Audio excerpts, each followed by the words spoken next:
Hello everyone, welcome once again back to my channel that is Science with Ash.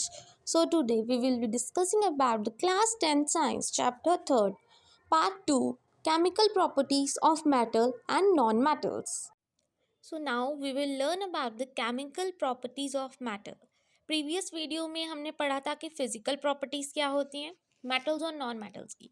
अभी हम क्या करेंगे chemical properties. Chemical मतलब ये किसी चीज़ से रिएक्ट करके हमें कोई प्रोडक्ट देगा, उसको बोलते हैं केमिकल प्रॉपर्टीज। मेटल्स की पढ़ेंगे पहली। What happens when metals are burned in air. Air का मतलब क्या होता है? एयर का मतलब होता है कि ऑक्सीजन से रिएक्ट कर रही है कोई मेटल। तो इसमें क्या होगा, almost all the metals combine with oxygen to form metal oxide. जब भी कोई मेटल ऑक्सीजन से कंबाइन करता है तो क्या बनाता है? Metal oxide. ये याद होना चाहिए कि जब भी कोई मेटल ऑक्सीजन से रिएक्ट करेगा वो बनाएगा हमेशा मेटल ऑक्साइड। पता है हमें metal as it is, oxygen मतलब ऑक्साइड, मेटल ऑक्साइड। एक एग्जांपल इन्होंने दी है कि ये हमारे पास कॉपर है, उसको हमने एयर में हीट कर दिया मीन ऑक्सीजन में, तो वो ऑक्सीजन के साथ कंबाइन होकर क्या बनाया उसने? कॉपर ऑक्साइड मीन्स अ ब्लैक कलर ऑक्साइड। तो ये कैसे बना? जैसे कि हमें पता है कि कॉपर का फॉर्मूला क्या होता है? Cu, और ऑक्सीजन का O2।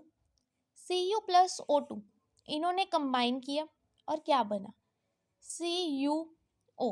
अब हमने इसको बैलेंस करना है। हमने क्या देखा कि यहाँ तो ऑक्सीजन के पास दो है बट यहाँ ऑक्सीजन के पास कुछ नहीं है, तो इसको भी दो मिलने चाहिए तभी रिएक्शन बैलेंस होगी। तो हम क्या करेंगे, इसके आगे 2 लगा देंगे।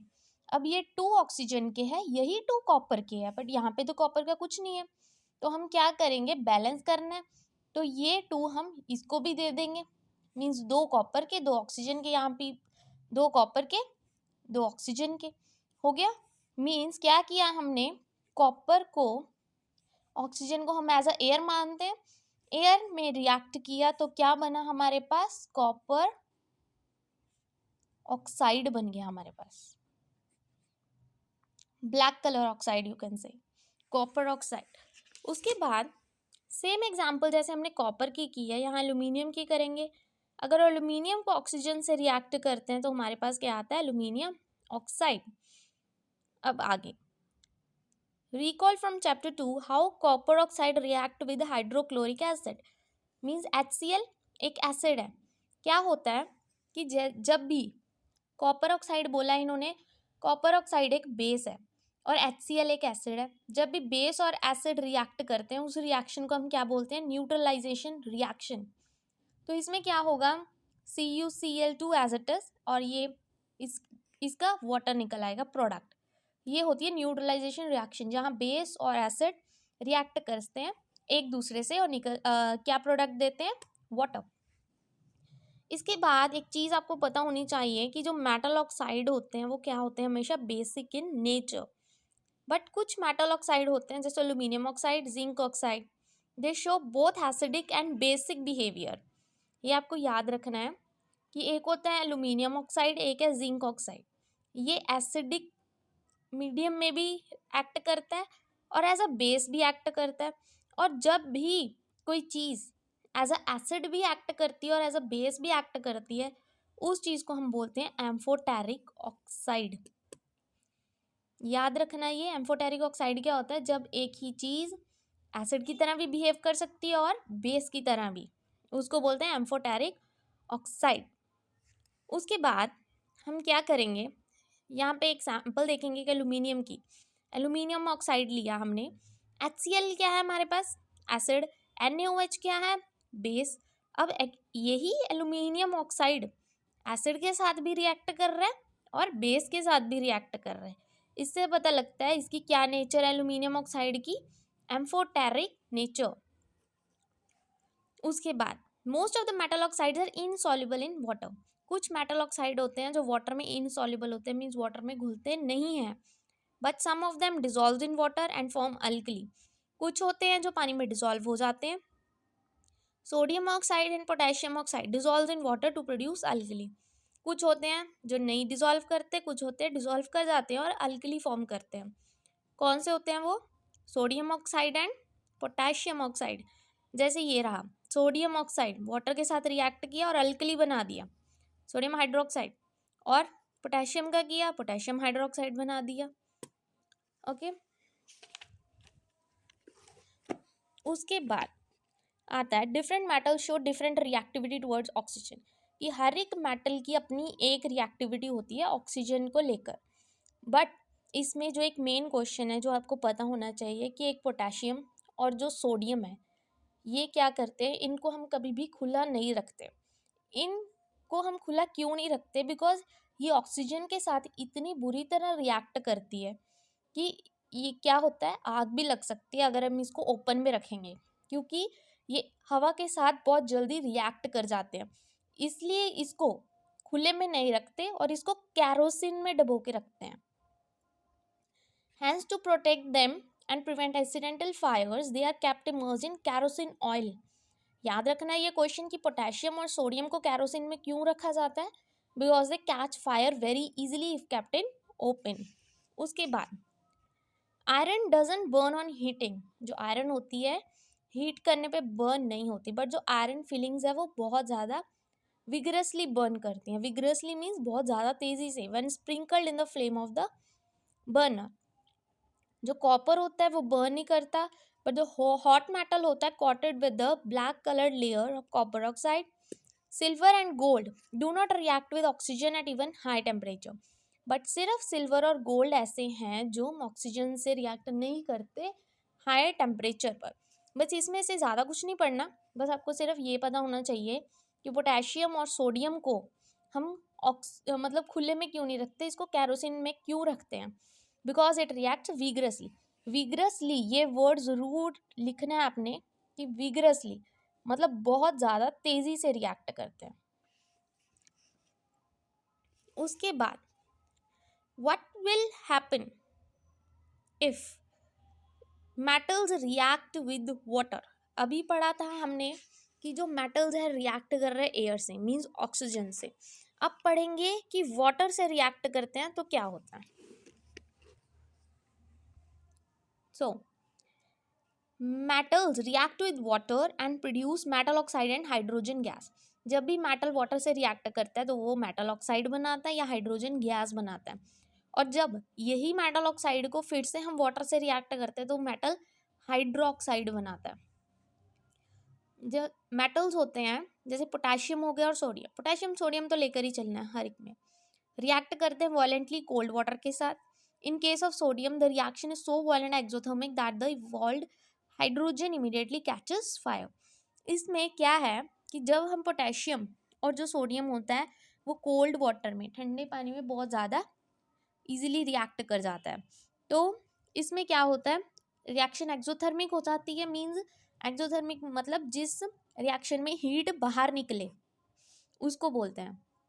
जैसे यहाँ पे सोडियम ने रिएक्ट किया वाटर से, बना क्या, सोडियम ने रिएक्ट किया वाटर से, सोडियम हाइड्रोक्साइड हमें मिला और हाइड्रोजन मिला, और साथ में क्या हुई, एक्सोथर्मिक रिएक्शन जिसमें हीट बाहर निकली हमारे पास। The reaction of calcium with water is less violent. अगर यही हम सोडियम और पोटेशियम को छोड़ के कैल्शियम के साथ रिएक्ट करते तो वो कम वायलेंट होना था, क्योंकि जो कैल्शियम होता है फायर इजीली कैच नहीं करता, यही डिफरेंस है इन तीनों में। उसके बाद मैग्नीशियम रिएक्ट ही नहीं करता कोल्ड वाटर के साथ। इसमें ज़्यादा कुछ पढ़ने वाला नहीं है, बस आपको पता होना चाहिए कि जो मेटल और मेटल्स होते हैं पोटेशियम और सोडियम वायलेंटली रिएक्ट करते हैं कोल्ड वाटर के साथ। और यहाँ पे आपने पढ़ा कि जो सोडियम और पोटेशियम होते हैं उसको ओपन नहीं रखते, हमेशा कैरोसिन में रखते हैं। यही इंपॉर्टेंट पॉइंट्स है बस। उसके बाद क्या आ जाता है ये पढ़ लेना है, मेटल जैसे लेड हो गया, कॉपर हो गया, गोल्ड हो गया, don't react with water at all. ये पानी के साथ बिल्कुल ही रिएक्ट नहीं करते कभी भी मेटल्स। अगला, what happens when metal react with acid. तो जब मेटल एसिड के साथ रिएक्ट करते हैं तो वो क्या देते हैं हमें, सॉल्ट और एक हाइड्रोजन गैस इवॉल्व होती है जब भी वो एसिड के साथ रिएक्ट करते हैं। कैसे देते हैं, लेट्स सी। मेटल जब भी एसिड के साथ रिएक्ट करते हैं हमें एक सॉल्ट मिलता है और हाइड्रोजन मिलती है। Hydrogen gas is not evolve when the metal react with nitric acid. जब मेटल को हम नाइट्रिक एसिड के साथ रिएक्ट करते हैं तो हमें हाइड्रोजन नहीं मिलता। क्यों, क्योंकि ये हाइड्रोजन जो नाइट्रिक एसिड HNO3 ये एक स्ट्रॉन्ग ऑक्सीडाइजिंग एजेंट होता है और ये क्या करता है, हाइड्रोजन को ऑक्सीडाइज कर लेता है, जिस वजह से ये रिएक्ट नहीं करता, हाइड्रोजन गैस इवॉल्व नहीं करता। और कुछ चीज़ें हैं जो इवॉल्व करती हैं, जैसे मैग्नीशियम हो गया, एल्यूमिनियम हो गया हमारे पास, और जिंक हो गया, आयरन हो गया। ये सब क्या करते हैं, रिएक्ट करते हैं जब भी एसिड से, हमें हमेशा सॉल्ट देते हैं और एक हाइड्रोजन गैस देते हैं। This magnesium, aluminium, zinc and iron कैसे करते हैं ये हम देखते हैं। हमने अभी क्या पढ़ा, जब भी मेटल एसिड से रिएक्ट करेगा, एसिड या मोस्टली हम HCl ही लेते हैं, हाइड्रोक्लोरिक एसिड कहते हैं जिसे हमें क्या मिलता है, सॉल्ट, और साथ में मिलती है हाइड्रोजन। एग्जाम्पल उन्होंने दिया है हमारे पास मैग्नीशियम का। मैग्नीशियम को हम क्या करेंगे, एसिड से रिएक्ट करेंगे तो हमारे पास क्या मिलेगा, सॉल्ट मिलेगा। सॉल्ट कौन सा मिला, मैग्नीशियम क्लोराइड MgCl, और हाइड्रोजन तो हमारे पास निकल ही गया। अब इसको बैलेंस करना, बैलेंस करने के लिए हम क्या करेंगे, यहाँ पे हाइड्रोजन 1 है, यहाँ पे हाइड्रोजन 2 है, तो हम बैलेंस कर देंगे, यहाँ पे क्या लगा देंगे 2, हो गया बैलेंस। बस इतना सा था। इसके बाद अगला उन्होंने बोला है एल्यूमिनियम का। एल्यूमिनियम का फिर से रिएक्ट करेंगे, फिर से वही बन जाएगा AlCl प्लस H2। इसमें क्या है, याद रखना है कि जो एल्यूमिनियम है इसकी वैलेंसी है 3, तो इसको 3 मिल गए। तो यहाँ पे जो क्लोरीन है, क्लोरीन के पास तो 3 है और यहाँ पे हाइड्रोजन के पास 2 है, मतलब कितना हो गया 6, मतलब इसके क्या लिखेंगे हम यहाँ पे 6। अब यहाँ पे 6 है हमारे पास, मतलब कहने का मतलब हमारे पास हाइड्रोजन के कितने 6, यहाँ पे भी 6 बनाएंगे हम, तो क्या लिख देंगे 3, 3 2 6 हो गया। इसके बाद इसको भी करना है, 2 एल्यूमिनियम के और 2 यहाँ पे एल्यूमिनियम, ये हो गया इसकी balancing. Same as it is zinc की HCl देन ZnCl2, Zn की वैलेंसी 2 एंड हाइड्रोजन, इसको बैलेंस करना है। 2 क्लोरीन के है तो क्लोरीन को यहाँ पे भी 2 मिलने चाहिए, हाइड्रोजन के 2 थे, यहाँ हाइड्रोजन को 2 मिल गए। एज इट इज ये रिएक्शन है कि जब मेटल एसिड के साथ रिएक्ट करता है हमें सॉल्ट मिलता है और साथ में क्या मिलते हैं, हाइड्रोजन। उसके बाद हम देखेंगे रिएक्टिविटी सीरीज।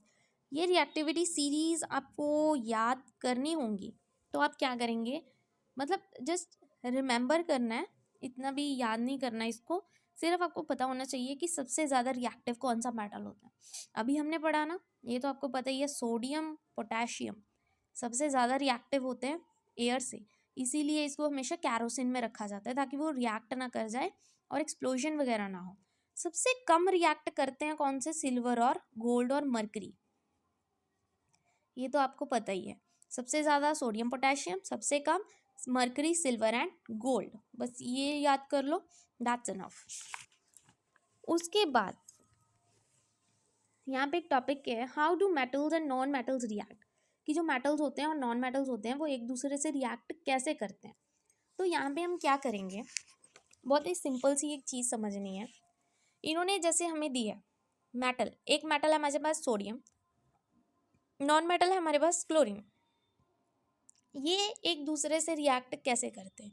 एक तो हमने किया था डॉट स्ट्रक्चर वाला, राइट, उससे भी आप कर सकते हो। अगर आपको जैसे मैंने पॉजिटिविटी वाला सिखाया था, मेटल्स और नॉन मेटल का डिफरेंस टाइम, अगर वैसा करना है तो वो भी आपके विषय। जैसे हमारे पास सोडियम है, सोडियम हमारे पास कितना है 11, तो हम उसको ओपन कर देंगे 281 में, और ये सोडियम क्या है, मेटल है, तो मेटल क्या करते हैं, इलेक्ट्रॉन लूज करते हैं, और जब वो इलेक्ट्रॉन लूज करते हैं उनके पास क्या चार्ज आ जाता है, पॉजिटिव। इलेक्ट्रॉन दे रहे हैं, उन्होंने एक दे दिया अपना, तो इनके पास क्या रह गया 2 और 8, ओके। उसके बाद क्लोरीन, क्लोरीन क्या है, नॉन मेटल है, और नॉन मेटल क्या है, इलेक्ट्रॉन लेते हैं, तो वो क्या करेंगे, इलेक्ट्रॉन ले लेंगे, यहाँ पे क्लोरीन क्या हो जाएगा, नेगेटिव। क्लोरीन के होते कितने हैं 287, उन्होंने लिया तो मतलब क्या हुआ 288, उन दोनों ने जब इलेक्ट्रॉन वो लिए थे, रिएक्ट किया, 288 उनका कंप्लीट हो गया। तो हमारे पास देखा जाए तो हमारे पास सोडियम है और क्लोरीन है। सोडियम के पास क्या है, एक इलेक्ट्रॉन है। क्लोरीन के पास कितने हैं,